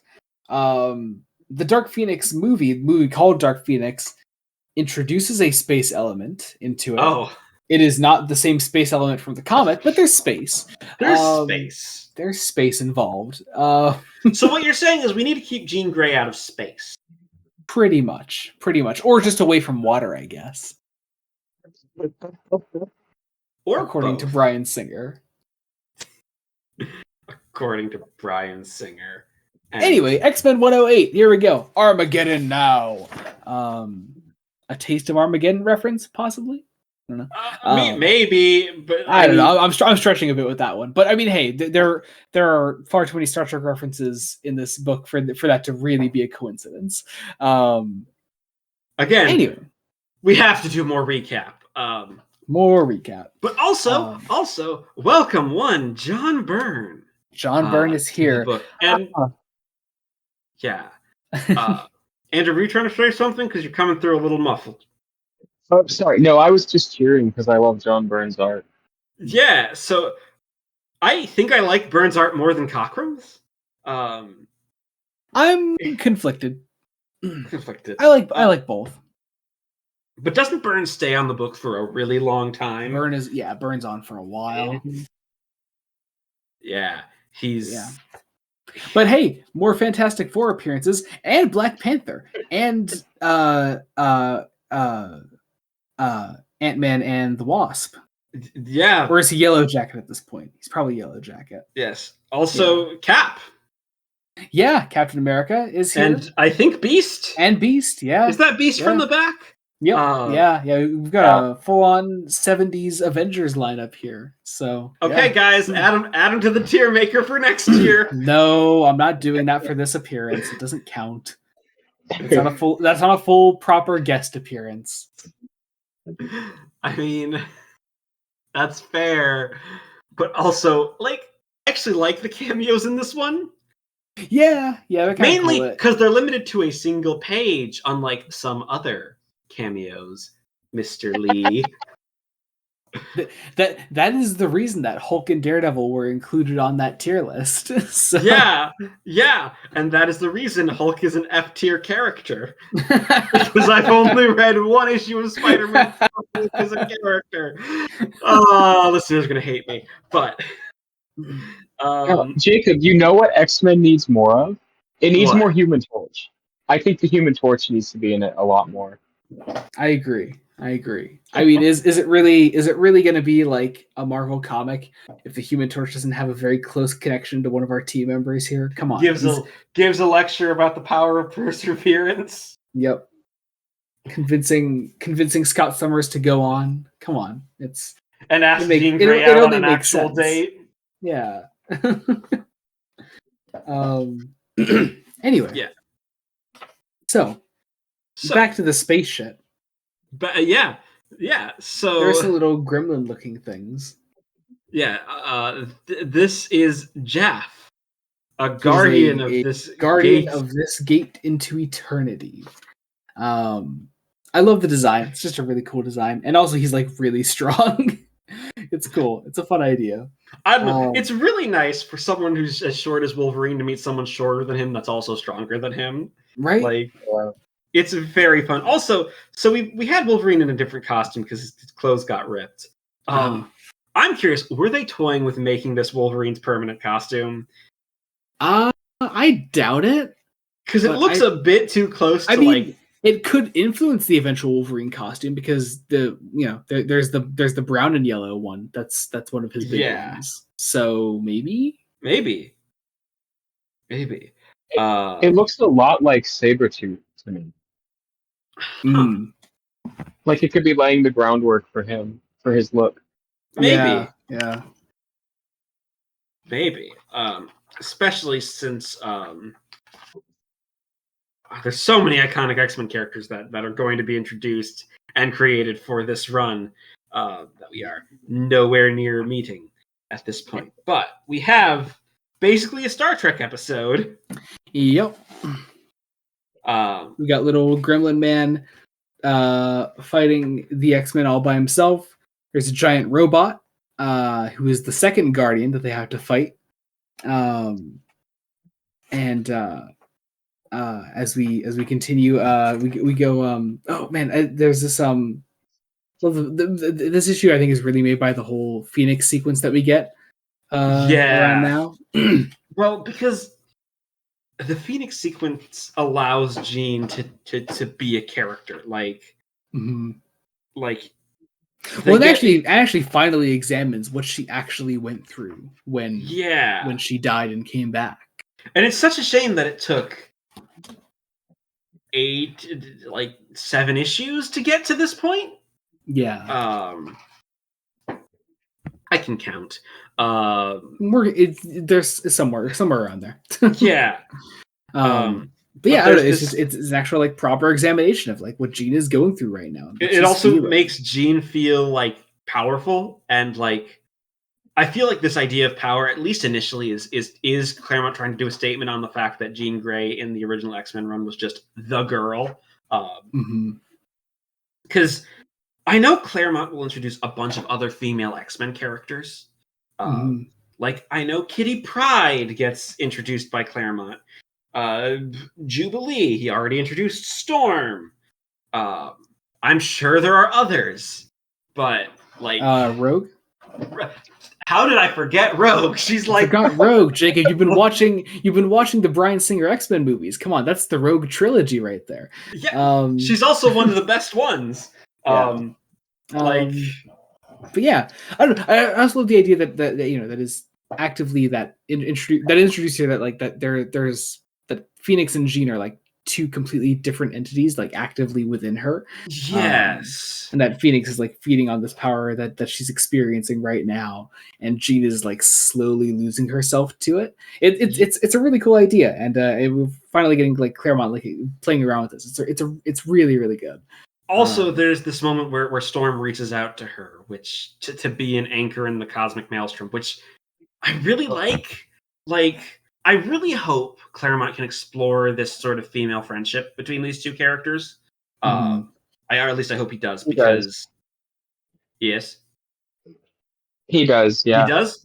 Okay, because it's moments like these where it's like, oh, we might actually have an interesting character here. We might be doing something. And obviously, I know Jean Grey is eventually going to become evil because Dark Phoenix. I mean, the fact that you can already see that sort of happening here, it's not a spoiler, but it's a long game. Yeah. Also, it's one of the Starjammers. His name is Major Summers. Yeah. Who Phoenix helps, knows his name. He's surprised that she knows his name. Specifically that surprise, this is Cyclops' father, which is beautiful soap opera twist. Like I fucking love it. It's so good. It is over the top. It is just like, oh. And here's the thing, because soap opera, to help twist the knife, we have to shift locations because the Phoenix is kind of a cosmic horror entity that like gets everybody home. There's some beautiful John Byrne art towards the end of the issue that like just shows the Phoenix being that cosmic horror entity. Oh, it's so good. Something that Byrne excels at it as an artist, and I'm glad it's Byrne doing this and not Cockrum, because I don't. If Cockrum did it, it would probably be good, but it would be a very different vibe. Like Byrne has already made his own mark on the book. If that but yeah, we make our way back to Xavier and Jean's parents and Misty and all them. I love the little note at the end of this issue. It's such a funny bit. This book is dedicated with respect and admiration to Dave Cockrum, who helped me make the dream a reality. I'm not dead. Signed, Dave Cockrum.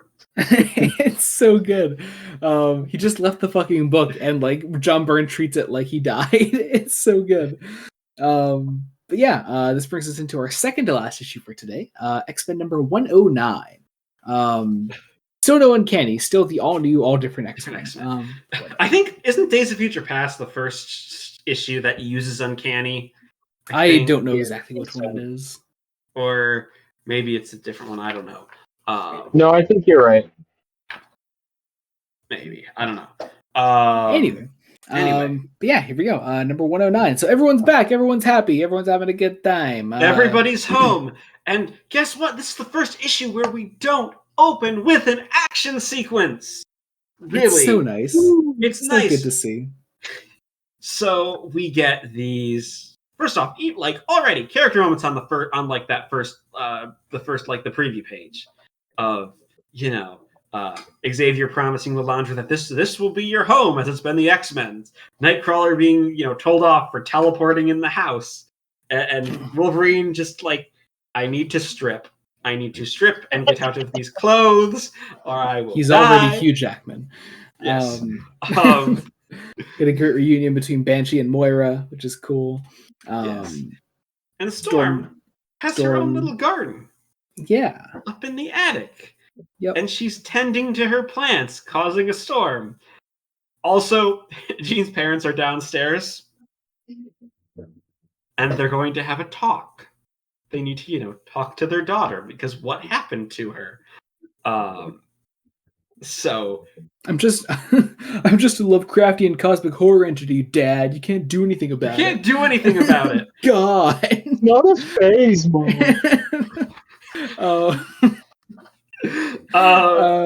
Jean also agrees to not tell Scott that his dad is a space Captain Kirk man. Yes. Yeah. Makes sense. Well, it's for the drama. Yeah. It's for the drama. You gotta whip that out later when it's most inopportune for our heroes. Yes. Also, we just got a Twitter question. yes, I just noticed that. Okay, Rules Panda at Joey Can Read is asking if he's late. I'm gonna say you are not. Yes. And we may hear back from him again before the end of the episode. It'll be. I'll start a watch. Let's see if he makes it. All right, here we go. Yes. Reply sent. Also, anyway, Jean actually gets to reflect on holy shit, I've also gone through some shit, and have become a Lovecraftian horror entity. Mm-hmm. And Jean's going to talk to her parents alone. Now, I'm slightly conflicted because I kind of would love to have seen this conversation from Jean's perspective. Yeah. But the sweet, sweet drama. The drama. You can't lose it. You gotta. It's just. This is where we get so soap opera-y, and we're focusing on one Scott Summers, who is just just a drama queen. He's so good. Nightcrawler is going to see a movie, right? I think that's what it is. So upstairs, Nightcrawler Star Wars, right? Well, he has this girlfriend called Amanda. His room is kind of made up for acrobatics, and it's Makes great. Sense. He's very extra. He's like, ooh, we have a date. So he disappears and teleports in his good friend Peter's room, and is Peter's sweet drama, writing a letter to his parents, being sorry that he hasn't written. He's too busy saving the universe, and he's not good at writing letters. Anchor's like, hey, buddy, want a double date? We're going to go see Star Wars. It's one of my favorite films, Half the cast look like my relations. Especially the Wookiees, eh? This was published in February of 1978. Star Wars has been out for 7 months.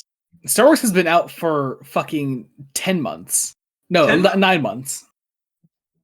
May of 1977. Wait, when are we? This is February 1978. This issue came out. May, June, July, August, November, December. I can't fucking count, can I? You can't. But also, yeah. I should be able to. I'm a scientist. Star Wars was already the cultural phenomenon that it is. How many times do we think Claremont saw Star Wars? Many. Far too many, probably. Yeah. So I'm assuming this is the scene you were talking about before, Jacob. Yes. So please describe this scene to us. So Scott Summers, the poor mopey child, is sitting in his chair while, Nightcrawler comes down and it's like, oh, am I intruding? And it's like, oh, it's like Jean's in the garden. It's like, yeah, you know. And Scott says, much as you'd like it otherwise, Nightcrawler, life isn't at all swashbuckling adventures and circus stunts. And Nightcrawler goes the fuck off. And I love it. Like, it's like, yeah, he is a man who looks like a literal demon. Like I have a feeling Dungeons and Dragons may or may not have like the TTRPG community may have characterized tieflings in part based off of Nightcrawler. Very possibly. Because it's like, oh, you think my life's fun in games? I've been blue and furry since I was born. And it's like, stop being mopey. You need to grow up, Scott. You're an adult. And it's great. Nightcrawler's the best character. So don't true. at me. Yeah, absolutely. And to increase the soap opera-ness, Sean Cassidy bursts in at the right time to diffuse the tension. And yeah, the rest of the X-Men are going on a picnic. They are going on a picnic. That's going to be the rest of the plot of this issue. Yep. And Wolverine, still dressed in the yellow and blue spandex. Yep, as he should be. He wants to go with them on their picnic so he can get a ride out to do some hunting.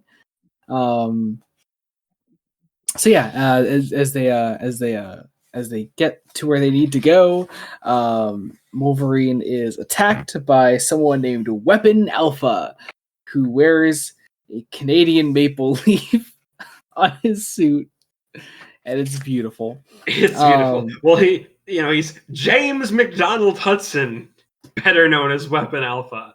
James McDonald Hudson, which is certainly a name. Yeah, Jacob. Yes. Let's finish. Let's finish the description of this issue, and then we'll do the question in between. Yes. But yeah. So a fight breaks out between Wolverine and Weapon Alpha. Because this is where we also I believe, is this the first time where they say Weapon X? I think so. So like, unless there's maybe something in giant size. Nope, maybe? No, because they don't know. That was Department H. Oh, okay. Yeah. In the little interlude bit with the soldiers before Weapon Alpha shows up, it's like, we'll be on top of Weapon X before he knows what hit him. Yeah. So they fight. Once again, we now have action. But the action is in the middle of the issue. X-Men Beach episode. X-Men Beach picnic episode. Yep. Where everyone's hot in swimsuits and hanging out and having a good time and hitting on each other when it is stopped by the fight between Wolverine and Weapon Alpha as it makes its way to the picnic. I love the way that Byrne draws this 3-panel sequence of Colossus like turning on his metal. Like, yeah, it's really cool. Yeah, like they never really taken the time to fully show how that happens before. Well, because with the middle panels like almost a Kirby Crackle type thing, which I think is cool. It's just a nice little use of art that haven't happened. But also, Weapon Alpha shoots a lightning bolt, and it bounces off Colossus and hits Moira, who gets knocked into the lake. And then Banshee goes to save her, and then he's pissed off, so he goes after Weapon Alpha himself. And Weapon Alpha is clearly outnumbered, so he leaves to fight another day. And that is where we end off the issue. Yeah. So we do have a quick little monologue from over. It's like, once upon a time, Petey, we were buddies, almost brothers. I'm real sorry, folks, but today's fracas was just the beginning. And from here on in, things are gonna get worse. And before we get into our last issue, we got our final Twitter question from Rules Panda at Joey Can Read This. Thank you. Do you think the mutants still hold up as stand-ins for the oppressed? Sorry for the deep question. No complaints at all here.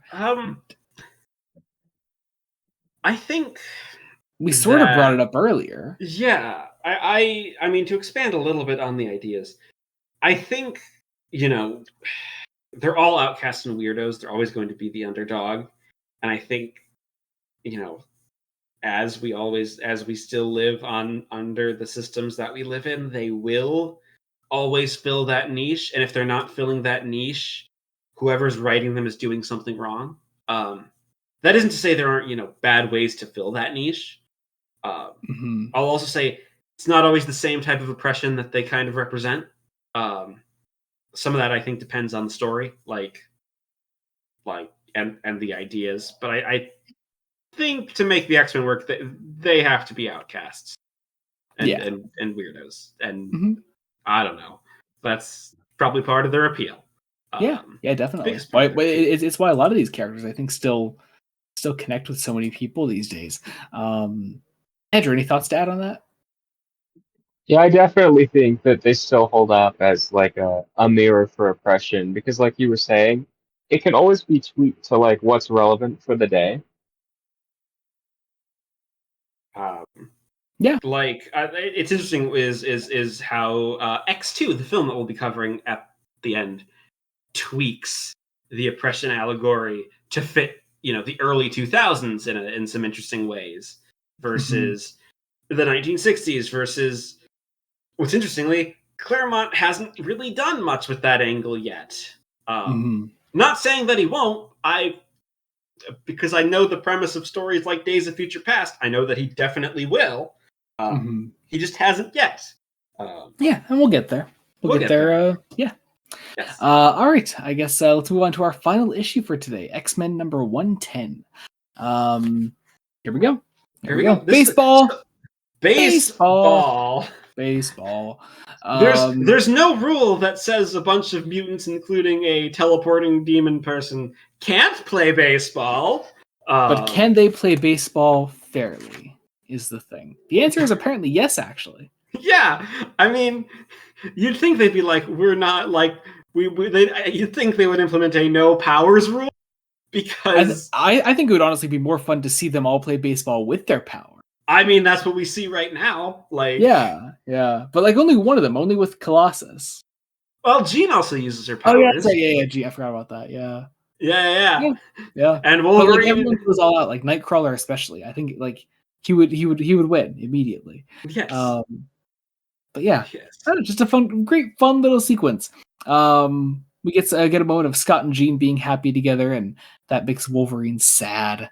The Because love drama, triangle. the Also, drama. Moira McTaggart has to go back to her laboratory, and this is her last day. And Banshee's quite sad that his love interest is leaving him. But there's a van that pulls up to the mansion with our third Roger Delgado character, Yep. telephone repairman, Yep. who just takes out a gun and just shoots Moira McTaggart with a tranquilizer dart. As you do. He watches the X-Men continue to play baseball, and then in I don't know, just a really just cool little sequence. I don't know. As the X-Men return inside, I just like seeing Jean use her powers to help Charles up the stairs. Yeah. It's a cool idea. I like that. Well, because it helps give Jean Grey a character and a purpose and something to do. Yeah. So, and we get, I will say, some of the dialogue here gets a little much. This issue is actually drawn by Tony Days Zuniga, and I don't love his style. Like, he's not a bad artist. Yeah. Yeah, his style's a bit, at least at this, it feels a bit of a holdover from the 1960s, if that makes sense. I'm not sure if I fully agree with that, but I understand. At least in some of the layouts. I would say the layouts I agree with. Especially with the way this page with when Jean gets shot.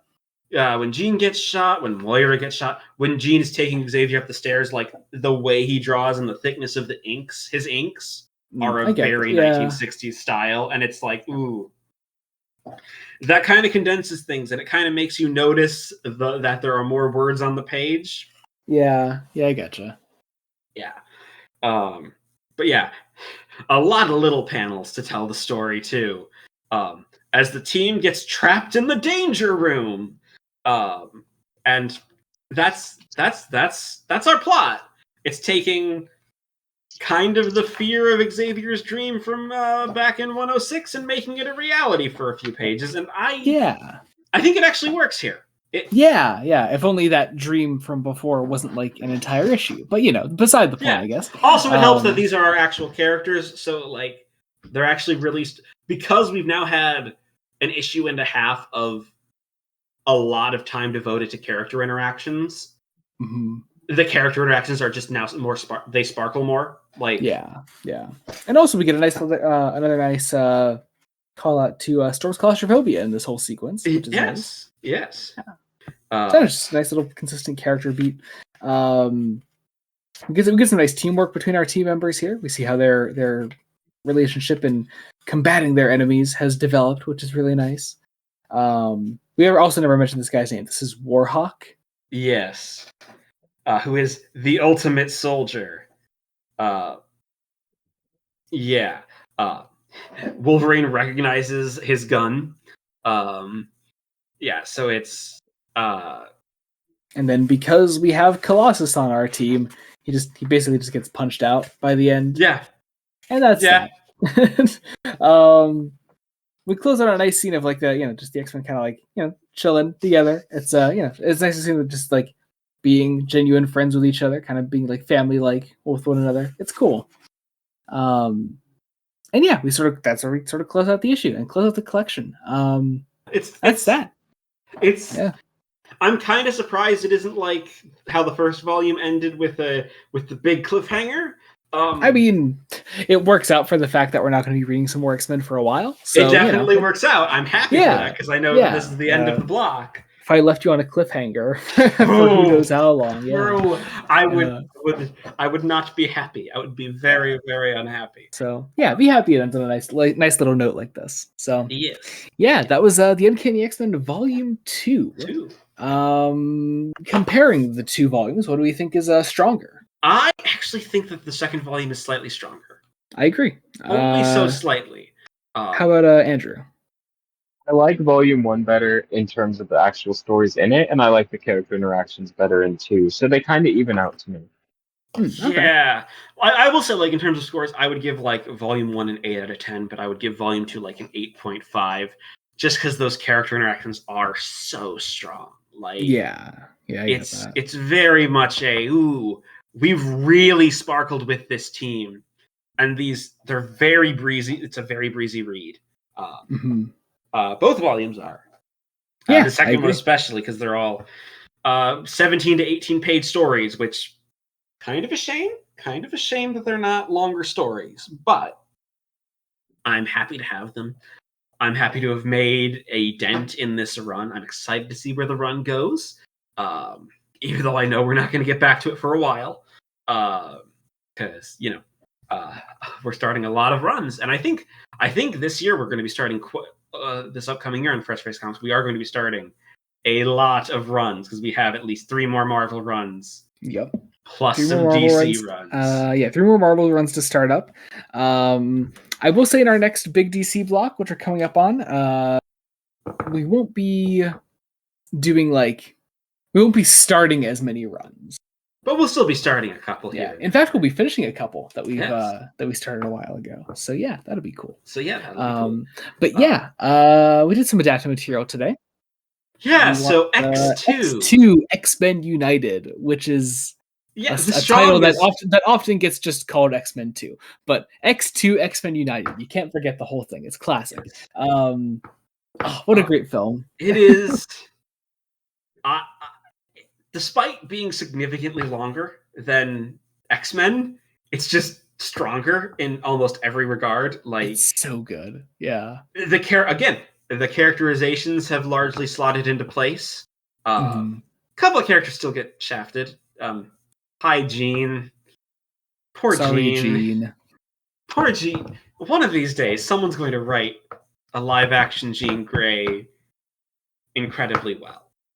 Someday. Yes. I mean, here's the thing. I do like a lot of what they do with the Sophie Turner version of the character in the prequel films. She's played by Sophie Turner. Yes. I'm glad they wouldn't want to waste their Sophie Turner because she's brilliant. She's so good. Yeah. You didn't know that actually?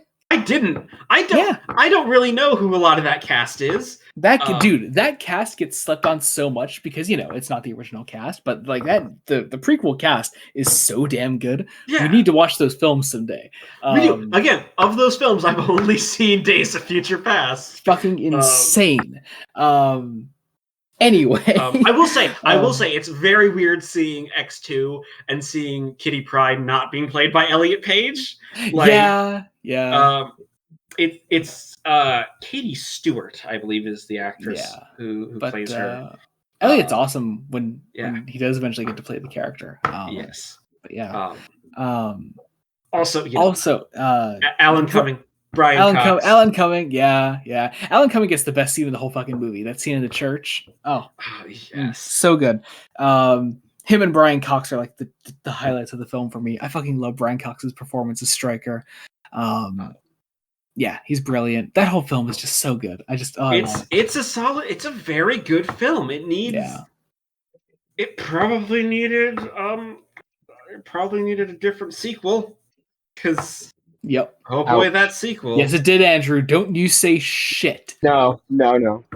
So I haven't seen X-Men 2 in over a decade, but it was my least favorite of the trilogy. Dude, I'm going to end you. I'm going to end you. I'm open with it. I will rewatch it. I'll change my assessment if necessary. I was going to say, Andrew, we've known each other for how long? Like 8 years. Yeah. I want to know, how does your brain work? I want to get in and pick your brain apart for those opinions. Yeah. Because it works in a very special way. Yes. A very special way. It's probably nostalgia, honestly. I will say one thing that trilogy kind of suffers in is the score department. Oh, what? That theme is iconic. Come on, man. Now you're the one with the bad opinion, Jacob. I don't remember the theme. Dude, the theme is so good. I would hum it, but I would probably get flagged for something. Yeah, I do. It's definitely. Anyway, Fuck you, Jacob. Whatever. I don't even want to tell you what next episode is now. Fuck you. Well, you have to. I literally have to, but fuck you nevertheless. All right. Jacob, do you have the dartboard? Well. First off, just to finish our X2 discussion. X2 X-Men United. X2 X-Men United. Its full name. Yes. Released in some countries just as X-Men 2, apparently.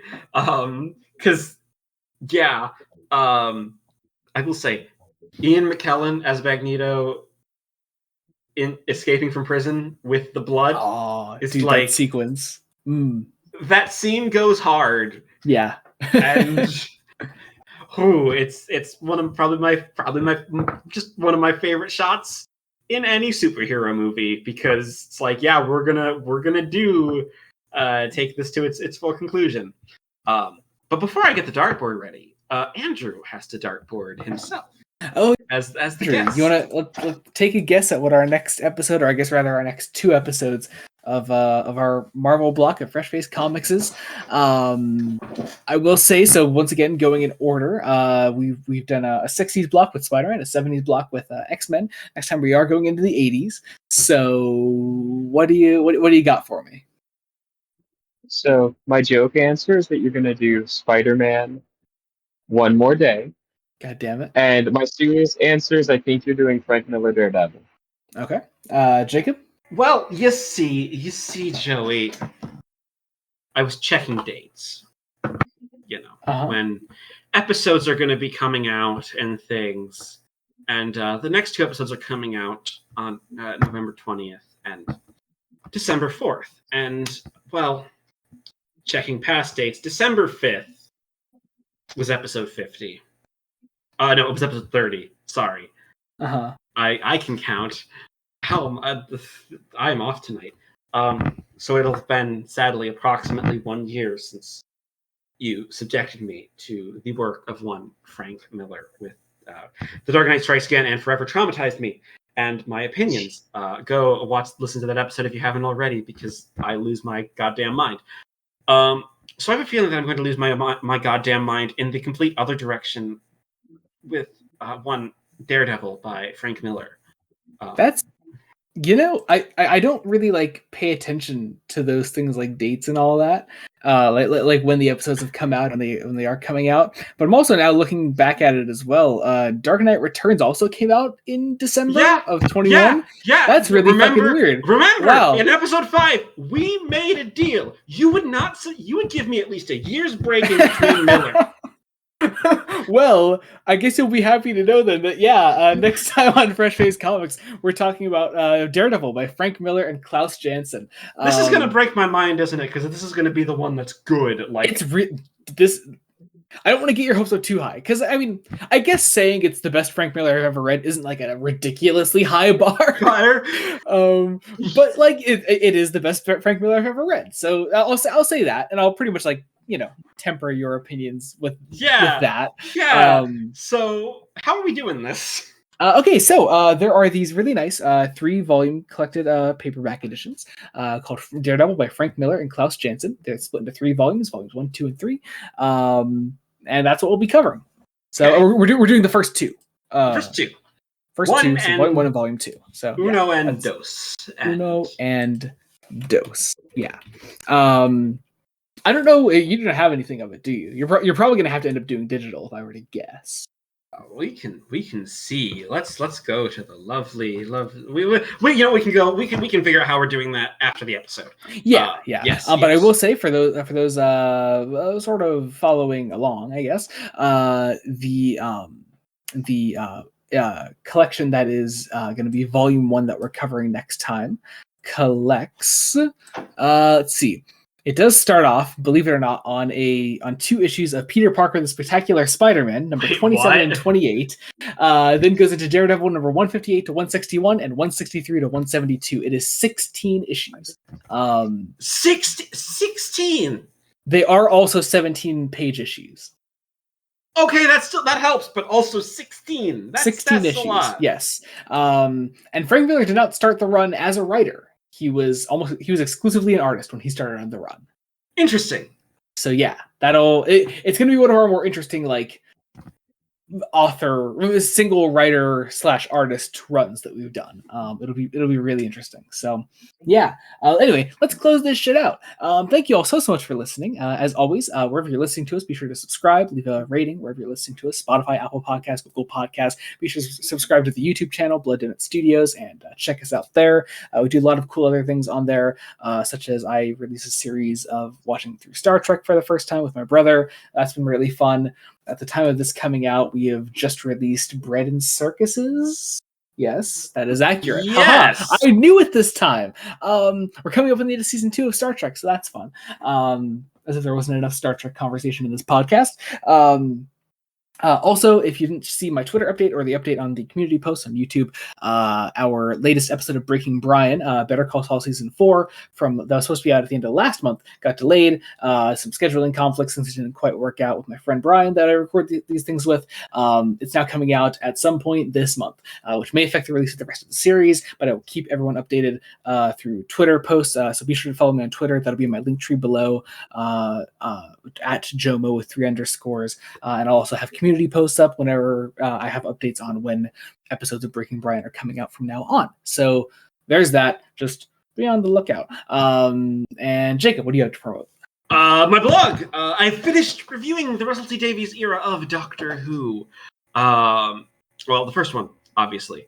The second one hasn't started coming out yet, and I'm not going to be doing that. So you can go and read those reviews, as well as